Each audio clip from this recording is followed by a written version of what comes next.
ಲೋಕಸಭೆ ಚುನಾವಣೆ ಹತ್ತಿರವಾಗ್ತಾ ಇದ್ದಂತೆ ಚಾಮರಾಜನಗರ ಕ್ಷೇತ್ರದ ಚುನಾವಣಾ ಅಖಾಡ ದಿನದಿಂದ ದಿನಕ್ಕೆ ರಂಗೇರ್ತಾ ಇದೆ. ಕಾಂಗ್ರೆಸ್ ಅಭ್ಯರ್ಥಿ ಸುನಿಲ್ ಬೋಸ್ ನಾಮಪತ್ರ ಸಲ್ಲಿಕೆ ಮಾಡಿದ್ದಾರೆ. ಚುನಾವಣಾಧಿಕಾರಿ ಶಿಲ್ಪಾ ನಾಗ್ಗೆ ನಾಮಪತ್ರ ಸಲ್ಲಿಕೆ ಮಾಡಿದ್ದಾರೆ. ಸುನಿಲ್ ಬೋಸ್ ಚುನಾವಣಾಧಿಕಾರಿ ಶಿಲ್ಪಾ ನಾಗ್ಗೆ ನಾಮಪತ್ರ ಸಲ್ಲಿಕೆ ಮಾಡಿದ್ದಾರೆ. ಇನ್ನು ಸುನಿಲ್ ಬೋಸ್ಗೆ ಸಚಿವ ಪರಮೇಶ್ವರ್, ವೆಂಕಟೇಶ್, ಯತೀಂದ್ರ ಸಿದ್ದರಾಮಯ್ಯ ಸೇರಿ ಹಲವಾರು ನಾಯಕರು ಸಾಥ್ ಕೊಟ್ಟಿದ್ದಾರೆ. ಅನೇಕ ನಾಯಕರು ಕೂಡ ಅವರು ನಾಮಪತ್ರ ಸಲ್ಲಿಸುವಂತಹ ಸಂದರ್ಭದಲ್ಲಿ ಭಾಗಿಯಾಗಿದ್ದರು. ಗೃಹ ಸಚಿವರಾಗಿರುವಂತಹ ಡಾಕ್ಟರ್ ಜಿ ಪರಮೇಶ್ವರ್, ಅದೇ ರೀತಿಯಾಗಿ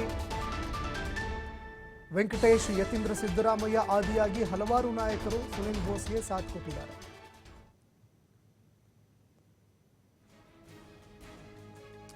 ಇನ್ನು ದೃಶ್ಯಾವಳಿಯಲ್ಲಿ ನೋಡ್ತಾ ಇದ್ದೀರಿ, ಸುನಿಲ್ ಬೋಸ್ ಇವತ್ತು ಲೋಕಸಭೆ ಚುನಾವಣೆಗೆ ಇವತ್ತು ಉಮೇದುವಾರಿಕೆ ಸಲ್ಲಿಕೆ ಮಾಡಿದ್ದಾರೆ. ಚಾಮರಾಜನಗರ ಕ್ಷೇತ್ರದ ಚುನಾವಣಾ ಅಖಾಡ ದಿನದಿಂದ ದಿನಕ್ಕೆ ರಂಗೇರ್ತಾ ಇದೆ. ಲೋಕಸಭೆ ಚುನಾವಣೆ ಹತ್ತಿರ ಬರ್ತಾ ಇರುವಂತಹ ಸಂದರ್ಭದಲ್ಲಿ ಇದೀಗ ಕಾಂಗ್ರೆಸ್ನ ಅಭ್ಯರ್ಥಿಯಾಗಿರುವಂತಹ ಸುನಿಲ್ ಬೋಸ್ ನಾಮಪತ್ರ ಸಲ್ಲಿಕೆ ಮಾಡಿದ್ದಾರೆ. ಚುನಾವಣಾಧಿಕಾರಿ ಶಿಲ್ಪಾ ನಾಗ್ಗೆ ನಾಮಪತ್ರ ಸಲ್ಲಿಕೆಯನ್ನು ಮಾಡಿದ್ದಾರೆ ಸುನಿಲ್ ಬೋಸ್.